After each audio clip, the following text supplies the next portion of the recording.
Hi hello नमस्कार. आता just show संपलेला आहे आणि आम्ही जेवणासाठी आलेलो आहे आणि माझ्या बाजूला आहेत आमच्या ऑर्केस्ट्राच्या ग्रुपमधील सर्वात सिनियर आर्टिस्ट. टीव्हीला तुम्ही किती वर्ष काम करताय? तरी किती वर्ष? 40 वर्ष.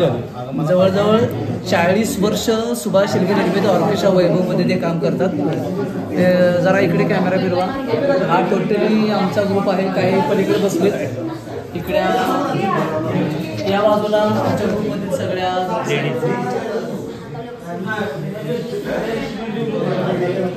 जवळजवळ 40 वर्ष ऑर्केस्ट्रा वैभवमध्ये त्यांनी आत्तापर्यंत. खरं तर आता टीव्हीला तुमचं वय किती आहे? 64 आता सध्या त्यांचं रनिंग आहे.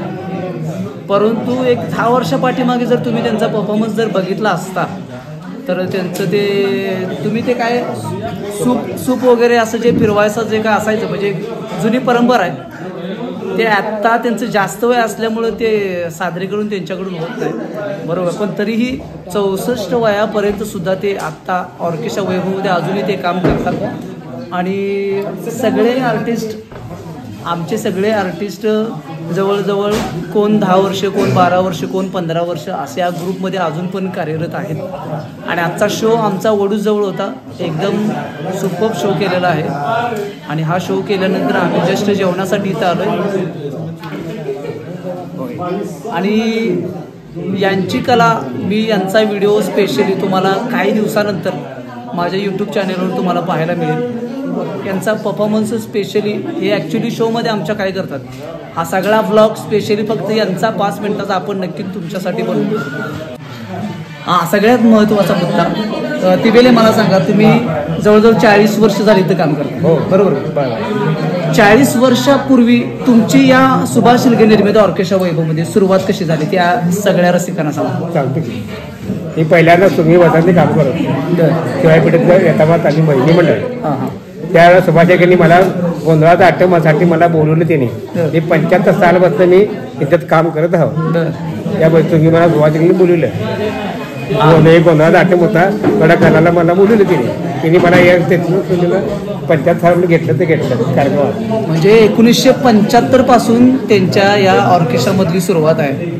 खरं तर त्यांचा परफॉर्मन्स मी जवळून पाहिला आहे. ते स्टेजवरती गोंधळीचा पूर्ण त्यांचा गेटअप असायचा आणि त्याच्यामध्ये हातामध्ये सूप असायचं ज्याच्यामध्ये एकीकडे मला वाटतं भंडाऱ्याची एक वाटी, एकीकडे कुंकवाची एक वाटी आणि एकीकडे तांदळाची वाटी, अशी ती वाटी ठेवून ते सूप उभं धरून ते पूर्ण असं जवळजवळ 1.5 ते 2 मिनिटं ते असं त्यांचा काउंट असायचा राऊंडचा, बरोबर का? ते हे मी स्वतः पाहिलं. परंतु तुम्ही असं म्हणाल की आता हे आम्हाला बघायला मिळेल तर खूप बरं होईल. पण मी एकदा विनंती करून हा ॲक्ट नेक्स्ट व्हिडिओमध्ये नक्कीच आम्ही तुम्हाला दाखवू. आणि त्यानंतर मी ज्यावेळेला TV ओपनिंग झालं ना लवधारा मी टीव्हीला कार्यक्रम केला गोंधळाचा पहिला स्टार्टला ओपनिंगला TV ओपनिंग झालं त्यावेळेला. त्यावेळेला लवधारा संगीतकार हे होते. त्यावेळेला माझ्याकडे संगीतकार होते साळके, प्रकाश साळके, गायला लीला कनशे याचे मोठे मोठे आर्टिस्ट. माझ्या बापू साळके हे सगळे आर्टिस्ट मोठे होते. कवी आपला हे होता बापू वराड, ते बी तिने लेखक होते. त्यावेळेला मी लहानपणात मी त्या लोकधारा TV चालू झाला त्यापासून मी काम करत होतो. आता सगळ्यात महत्त्वाचा मुद्दा आहे, हा माणूस आर्टिस्ट आहे, कलाकार आहे हे आता तुम्हाला कळाले. परंतु मला एक अगदी पर्सनल एक विचारायचं आहे. मला सांगा, तुम्ही 75 मध्ये सुरुवात केली पण तुम्ही तालमीत सुद्धा रुजू होता. तुम्ही पैलवान म्हणून सुद्धा एक थोडाफार आखाडा घातला. याबद्दल एक थोडी माहिती सांगा. त्या मी तालमीत पहिल्यांदा वडील वस्ताद होते. यांचे वडिलांचं खूप मोठं नाव आहे. ते आता स्वर्गवासी झाले पण खूप भरपूर मोठे वस्ताद म्हणून कोल्हापुरात एक नाव आहे. बाबासाहेब तिबिले. काय नाव त्यांचं? बाबासाहेब तिबिले.